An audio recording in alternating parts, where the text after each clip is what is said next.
दोस्तों, हम अपने घर को सुंदर बनाने के लिए महंगा फर्नीचर, सुंदर सा पेंट, अच्छे कर्टन, बहुत सारे डेकोर पीस सब कुछ लगाते हैं, लेकिन फिर भी कभी-कभी ऐसा लगता है कि वो परफेक्ट फीलिंग नहीं आ रही है। तो रीजन क्या है? अननोइंगली हम बहुत सारी ऐसी मिस्टेक कर देते हैं होम डेकोर में जो कि हमें पहले नहीं पता होती। तो क्या ऐसा किया जाए जिससे कि हमारा घर बिल्कुल परफेक्ट फीलिंग दे? क्योंकि घर जो होता है ना, वो महंगी चीजों से डेकोरेट नहीं होता है, सही चीजों से और प्लानिंग के साथ अच्छे से डेकोरेट होता है, जिससे आती है वो क्लासी फीलिंग। तो कौन कौन सी चीजें हैं मैं आज आपके साथ में शेयर करने वाली हूँ। इस वीडियो से रिलेटेड आपका जो भी फीडबैक है वो भी मुझे कमेंट बॉक्स में जरूर शेयर कीजिएगा। तो चलिए वीडियो शुरू करते हैं। सबसे पहले किचन से जुड़े हुए 3 hacks. Number 1, kitchen counter top को जितना हो सके आप फ्री रखें, उससे आपको काम करने की स्पेस ज्यादा मिलती है, क्लीनिंग करने में इजी रहता है और आप ज्यादा फंक्शनल रहते हैं। आपने देखा होगा कि किचन के अंदर अगर आप ढेर सारे गैजेट्स रख देते हैं या ढेर सारी सजावट कर देते हैं, इवन अगर आप वॉल्स वगैरह के ऊपर भी कुछ ना कुछ ऐसा हैंग कर देते हैं या काउंटर टॉप के ऊपर भी अगर आप कुछ ऐसे सजाते हैं, तो एक तो काम करने में दिक्कत होती है, दूसरे उसकी क्लीनिंग ज्यादा होती है। अगर आपकी किचन छोटी है या फिर आप वर्किंग है तो ये बिल्कुल भी प्रैक्टिकल नहीं है। किसके पास ही इतना टाइम है जो किचन काउंटर टॉप को बार बार क्लीन करेगा, सारा सामान हटा करके क्लीन करेगा। और जितना ज्यादा सामान किचन काउंटर टॉप के ऊपर होता है उसकी रेगुलर क्लीनिंग भी उतनी ही ज्यादा जरूरी होती है। अदरवाइज आपके अप्लायंसेस, आपके गैजेट्स, आपकी डेकोर, ये सब बहुत ज्यादा गंदी लगती है।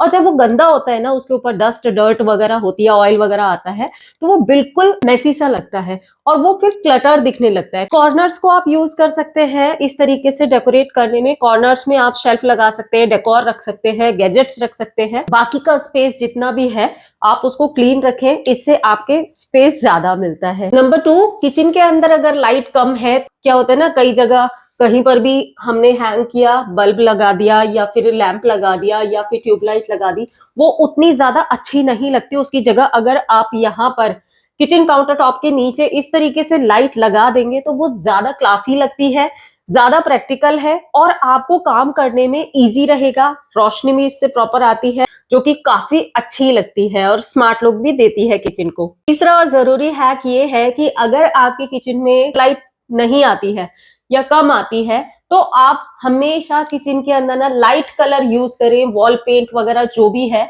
वो लाइट कलर यूज करें। किचन को जितना हो सके वॉल्स को खाली रखें, क्योंकि इससे किचन देखने में भी बड़ी लगती है। एक और हैक मैं आप सबके साथ में शेयर कर रही हूँ। किचन की जो कैबिनेट्स होती हैं, अक्सर हम उसको देख करके बोर हो जाते हैं। अगर आप 10-15 साल एक ही जैसी किचन को देख करके बोर हो गए हैं तो हम उसमें कुछ ना कुछ चेंज तो जरूर कराते हैं, लेकिन उसको चेंज करने के लिए आपको बहुत ज्यादा खर्च करने की जरूरत नहीं है। मैंने भी इसके अंदर थोड़ा सा चेंज किया था, जो कि कैमरा पर देखने में आपको शायद लगे कि उतना ज्यादा चेंज नहीं है, लेकिन बिल्कुल विजिबल डिफरेंस है और मेरी किचन का लुक बिल्कुल नया हो गया है, काफी खूबसूरत लग रहा है। आप सबके साथ में इसका मेकओवर मैंने बजट में किस तरीके से किया था वो वीडियो शेयर किया था, तो अगर आपने नहीं चेक किया तो उसका लिंक मैं ऊपर आई बटन पर दे दूंगी, आप जरूर से चेक कीजिएगा। तो कहने का मतलब है छोटे छोटे खर्चे से भी आप अपनी किचन में एक नया लुक दे सकते हैं। हम पेंट वगैरह कराते हैं या हम कबर्ड वगैरह चेंज कराते हैं, सनमाइका वगैरह चेंज करते हैं, उसमें खर्चा ज्यादा आ जाता है, या तोड़फोड़ करते हैं उसमें भी खर्चा थोड़ा ज्यादा आता है। लेकिन अगर आप बजट के अंदर रह करके कुछ भी चेंज करना चाहें तो इस तरीके से आप चेंज कर सकते हैं। जब बात करते हैं पेंट की, कई बार हम काफी महंगा पेंट कराते हैं लेकिन उसके बाद में भी घर का लुक क्लासी निकल करके नहीं आता या प्रीमियम नहीं लगता है महंगा पेंट कराने के बावजूद। इसका एक कारण तो ये हो सकता है कि अगर हमने डार्क कलर का पेंट कराया है, घर के अंदर डार्क कलर ज्यादा कराए हैं, तो हो सकता है कि स्टार्टिंग में आपको वो बहुत ज्यादा अच्छा लगे, लेकिन 1-2 महीने में ही हम उससे बोर होने लगते हैं और जैसे जैसे घर के अंदर थोड़ा सा पेंट पुराना होने लगता है ना, वैसे वैसे वो डल और बोरिंग होने लगता है। इसकी जगह न्यूट्रल कलर जो रहते हैं उससे एक तो हम कभी भी बोर नहीं होते, उसके साथ में हम बहुत सारे मिक्स एंड मैच कर सकते हैं। अगर आपको डार्क कलर का पेंट पसंद ही है तो किसी भी एक छोटी वॉल को, इससे भी ज्यादा जरूरी है कि अगर आपने कहीं पैनल बनाया है या कुछ ऐसा बनाया है जहां पर आप हाईलाइट करना चाहते हैं, तो छोटे स्पेस पर अगर आप डार्क कलर कराते हैं और बाकी स्पेस पर अगर आप न्यूट्रल कलर कराते हैं तो वो एक दूसरे को कॉम्प्लीमेंट करता है। मिक्स एंड मैच में आपका घर थोड़ा खुला खुला लगेगा। इसकी जगह अब वैसे तो अब नीले पीले डार्क कलर बहुत कम कराए जाते हैं, लेकिन फिर भी अगर मैं यहाँ पर कुछ शेड आप सबके साथ पे शेयर कर दूंगी कि जो अगर आप कराते हैं तो उससे रूम बड़ा लगता है, सुंदर लगता है। घर ना बहुत ज्यादा कॉम्पैक्ट होते जा रहे हैं, और अगर आप किसी मेट्रो सिटी में रहते हैं तो वहां तो बेडरूम और भी छोटे होते हैं। तो बेडरूम हो या लिविंग एरिया, घर का कोई भी कॉर्नर हो, अगर हमने वहां पर अनवांटेड फर्नीचर रखा हुआ है, इसके अलावा अगर गलत फर्नीचर रखा हुआ है या बहुत ज्यादा फर्नीचर रखा हुआ है, तो कमरा ना काफी चीजें एक्यूमुलेट करता है, जैसे कि डस्ट ज्यादा एक्यूमुलेट करता है। उसके अलावा सफोकेशन सी फील होती है अगर आप उस कमरे में ज्यादा टाइम बिताते हैं, स्पेशली समर टाइम में, क्योंकि इंडिया का वेदर ऐसा होता है ना कि वहां पर ज्यादातर टाइम पर गर्मी रहती है।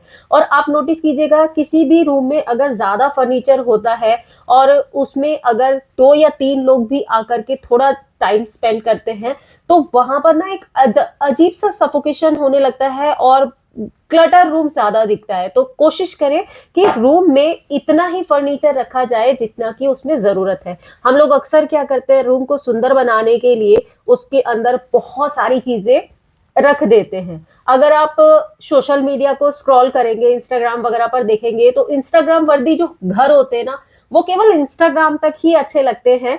अगर आप उसको अपने घर में देखेंगे तो वो बिल्कुल भी प्रैक्टिकल नहीं लगते हैं।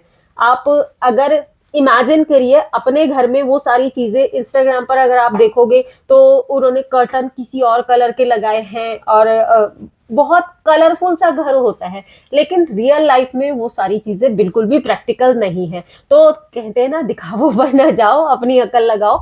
बहुत सारी चीजें ऐसी होती हैं जो कि हमें ऑन कैमरा देखने में अच्छी लगती है, लेकिन वो बिल्कुल भी प्रैक्टिकल नहीं होती है। फर्नीचर की बात हम कर रहे हैं तो फर्नीचर हमेशा ऐसा चूज करिए जो कि मल्टीपर्पस हो। जैसे कि बेड तो बेड की जगह ही काम करता है, लेकिन बेड अगर आपका बेड बॉक्स वाला बेड लेंगे तो उसमें आप स्टोरेज भी रख सकते हैं।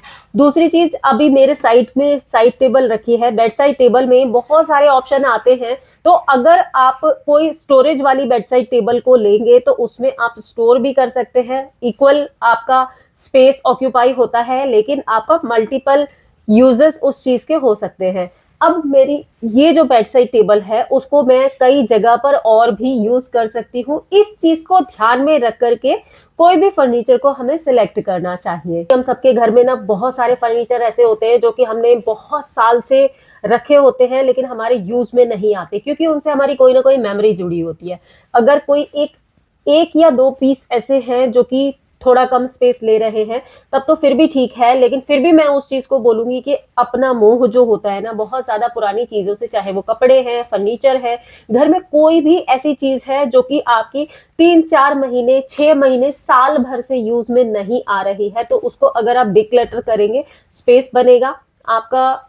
वो चीज की जगह फिर जब चीज खाली होती है ना, तभी आप नए आइडिया सोच सकते हैं। इसके साथ ही बात करूंगी मैं फॉल सीलिंग और लाइटिंग की। तो मैंने देखा है बहुत सारी जगह ना घर में ना बहुत बड़ी बड़ी और हैवी फॉल सीलिंग कराई जाती है, जो कि उस टाइम तो नए घर में अच्छी लगती है, लेकिन बाय द टाइम जैसे जैसे घर पुराना होता जाता है, आप हैवी फॉल सीलिंग को देख करके खुद ही बोर होने लगते हैं, और उससे ना हमारे जो घर की जो डेप्थ होती है वो थोड़ी सी कम होती है। यानी कि जब लिंटर थोड़ा नीचे के साइड में दिखता है ना, तो वो उतना अच्छा नहीं लगता, विजुअलाइजेशन में घर थोड़ा सा छोटा लगता है। इसके साथ ही अगर फॉल सीलिंग पर थोड़ा डार्क कलर का पेंट कर दिया जाता है तो फॉल सीलिंग की वजह से घर काफी क्लमजी लगता है और बिल्कुल भी क्लासी लुक नहीं देता है। फॉल सीलिंग को बनवाते समय अगर कभी भी हम फॉल सीलिंग के अंदर ढेर सारी लाइट्स स्पेशली किनारे किनारे पर हम लगवा देते हैं तो वो बिल्कुल भी क्लासी नहीं लगता है। इसकी जगह पर लाइट्स का अलग अलग जगह पर लगना वो बहुत ज़्यादा खूबसूरत लगता है। अलग अलग इफ़ेक्ट की लाइट्स अगर आप अपने घर में लगाते हैं तो उससे विजुअलाइजेशन में घर हर बार अलग लाइट से अलग लुक देता है। जैसे कि आप डिफरेंट टाइप के लैंप्स लगा सकते हैं, फ्लोर लैंप का यूज़ कर सकते हैं, वॉल लैंप लगा सकते हैं। इसके अलावा यहाँ पर सीलिंग लाइट में थोड़ी थोड़ी दूरी पर लाइट लगाएं, लेकिन थोड़ा अच्छी वाली लाइट लगाएं, वार्म सॉफ्ट लाइट लगाएंगे तो उससे घर का लुक ना हर वेदर में हर टाइम पर अलग अलग नज़र आता है। जैसे कि आप अगर मेरे घर की बात देखें तो यहाँ पर हर अलग लाइट से अलग इफ़ेक्ट नज़र आता है। इसके बाद में हमारे घर का एक मेन अट्रैक्शन डाइनिंग टेबल की ज़रूर मैं बात करूँगी। बहुत सारी जगह पर मैंने देखा है डाइनिंग टेबल को बहुत ज़्यादा भर कर के लगाया जाता है या डेकोरेट किया जाता है, जो कि हो सकता है देखने में बिल्कुल सुंदर लगे लेकिन बिल्कुल भी प्रैक्टिकल नहीं होता है। अब जैसे कि यहाँ पर मैंने एक सेटअप लगा कर के आपको दिखाया है। मैंने येलो कलर का यहाँ पर लगाया है, टेबल क्लॉथ लगाया है और चेयर कवर लगाए हैं। इसके साथ ही मैंने ग्रीन कलर का रनर लगाया है और यहाँ पर थोड़े से डेकोर एलिमेंट भी लगाए हैं। देखने में ये बहुत ज़्यादा खूबसूरत लग रहा है, लेकिन ज़रा सोचिए अगर हमारे घर पर गेस्ट आते हैं तो हम एटलीस्ट 2 से 3 डिशेस तो बनाते ही हैं। इसके अलावा राइस होती है, चपाती होती है, वाटर होता है और बहुत सारी चीज़ें और भी होती हैं जो कि हम सर्व करते हैं। अगर हमने अपनी डाइनिंग टेबल को इस तरीके से गेस्ट के सामने डेकोरेट किया है तो ये बिल्कुल भी प्रैक्टिकल नहीं है। आप सोचिए खाना कहाँ पर रखा जाएगा? खाना रखने के लिए तो जगह ही नहीं है। इसकी जगह पर अगर हम अपनी डाइनिंग टेबल को इस तरीके से सिंपल सा डेकोरेट करते हैं तो ये पूरी तरीके से प्रैक्टिकल है। यहाँ पर हमारी चेयर डेकोरेटेड हैं और हमने यहाँ पर टेबल क्लॉथ लगाया है। जब भी गेस्ट आएंगे तो हम अपनी इस डेकोरेटिव ट्रे को हटा करके हम बाकी सारा सामान यहाँ पर लगा सकते हैं और चाहे तो इसको लगा भी रहने दे सकते हैं, क्योंकि ये छोटे से स्पेस में है तो ये हमारा ज़्यादा स्पेस भी नहीं लेगी। एक डे टू डे लाइफ में या फिर गेस्ट के सामने भी इसको डेकोरेट किया जा सकता है। हमारी काफ़ी सारी डिशेस इसके ऊपर आ जाएंगी। सो दोस्तों, आज का वीडियो इतना ही था। उम्मीद करती हूँ आपने एंजॉय किया होगा। कुछ भी पसंद आया है तो लाइक जरूर कीजिएगा। चैनल पर नए हैं तो सब्सक्राइब कर लीजिए। इसी तरह के वीडियो मैं आप सबके लिए लेकर के आती रहती हूँ। फिलहाल आज का वीडियो इतना ही था। लाइक करना, शेयर करना, सब्सक्राइब करना और कमेंट बॉक्स में अपना फीडबैक जरूर दीजिएगा कि ये कैसा लगा आपको। और मैं आपसे जल्दी मिलूंगी एक नए और इंटरेस्टिंग वीडियो में। Till then, be happy, be active. अपना ख्याल रखिए और मस्त रहिए। Bye bye.